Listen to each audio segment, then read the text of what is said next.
Hello दोस्तों, स्वागत है आपका हमारा यूट्यूब चैनल जिसका नाम है cricket sport clip. India versus England का थर्ड टेस्ट का मुकाबला खेला जाएगा। वो खेला जाएगा राजकोट में, जिसमें हम पिच रिपोर्ट के ऊपर डिटेल में कवर करते हैं पिच कैसी रहेगी थर्ड टेस्ट के लिए।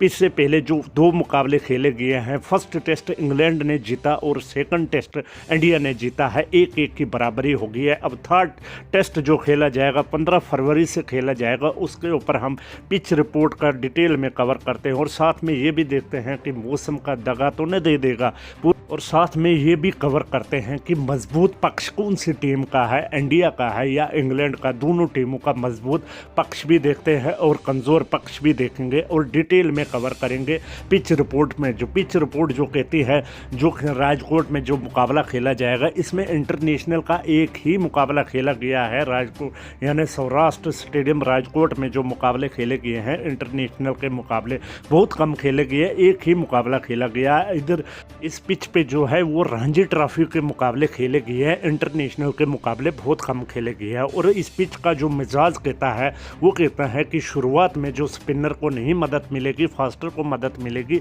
और जो सेकंड यानी थर्ड और फोर्थ डे में जो है वो स्पिनर को मददगार होगी, ये पिच कहती है।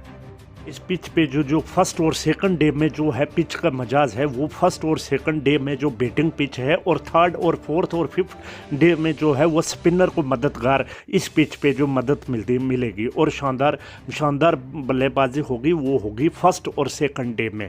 यानी इसमें जो है 50-50 होगी, बैटिंग भी है और स्पिनर को भी मदद मिलेगी।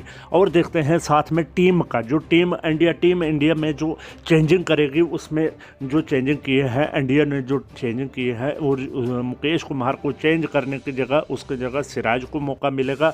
और सिराज के बाद विराट कोहली को ये मुकाबला खेलना था, पर विराट कोहली ने इस मुकाबले में भी नहीं अवेलेबल होगा, और विराट कोहली को यानी फोर्थ और फिफ्थ टेस्ट में विराट कोहली खेलेगा, यानी थर्ड टेस्ट में विराट कोहली नहीं खेलेगा। और मौका मिलेगा इंडिया टीम की ओर से केएल राहुल को मौका मिलेगा, और इंडिया का मजबूत पक्ष रहेगा, मिडल ऑर्डर में केएल राहुल खेलेंगे।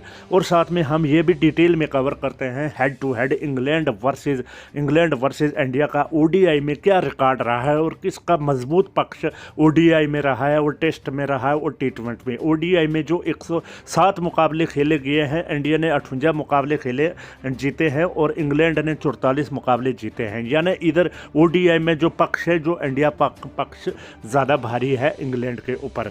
और अब हम देखते हैं जो टी20 में किसका पलड़ा भारी है, यानी इंग्लैंड का या इंडिया। टी20 में जो इंडिया और इंग्लैंड आमने सामने हुई है, वो हुई है 23 बार आमने सामने हुई है, जिसमें इंडिया ने टी20 में 12 मुकाबले जीते हैं और इंग्लैंड ने 11 मुकाबले जीते हैं। यानी टी20 में इंडिया वर्सेस इंग्लैंड का जो बराबर है पक्ष, दोनों पक्ष बराबरी है, और इंग्लैंड का भी इंडिया जो एक ही मुकाबला आगे है टी20 में, यानी 11 मुकाबले इंग्लैंड ने जीते और 12 इंडिया ने जीते हैं। अब हम टेस्ट के ऊपर आते हैं। जो टेस्ट के मुकाबले खेले गए हैं इंडिया वर्सेस इंग्लैंड के बीच में, जिसमें 131 बार आमने सामने हुई है इंडिया वर्सेस इंग्लैंड, 131 बार, जिसमें इंडिया 31 बार जीता है और इंग्लैंड 50 बार जीता है। यानी इधर से लगता है कि इंग्लैंड का जो पक्ष है वो ज़्यादा मजबूत है, टेस्ट में इंग्लैंड का पक्ष ज़्यादा मजबूत। 2024 में जो मुकाबले खेले गए हैं इंडिया वर्सेस इंग्लैंड, जो फर्स्ट मुकाबला खेला गया था इंडिया वर्सेस इंग्लैंड, फर्स्ट मुकाबला जीता था इंग्लैंड ने, और सेकंड मुकाबला जो विशाखापट्टनम में खेला गया वो जीता है इंडिया ने। 1-1 की बराबरी है। अब थर्ड टेस्ट में कौन जीतेगा ये कमेंट में ज़रूर बताना, इंडिया जीतेगा या इंग्लैंड। थैंक यू, धन्यवाद, आपका दिन शुभ रहेगा।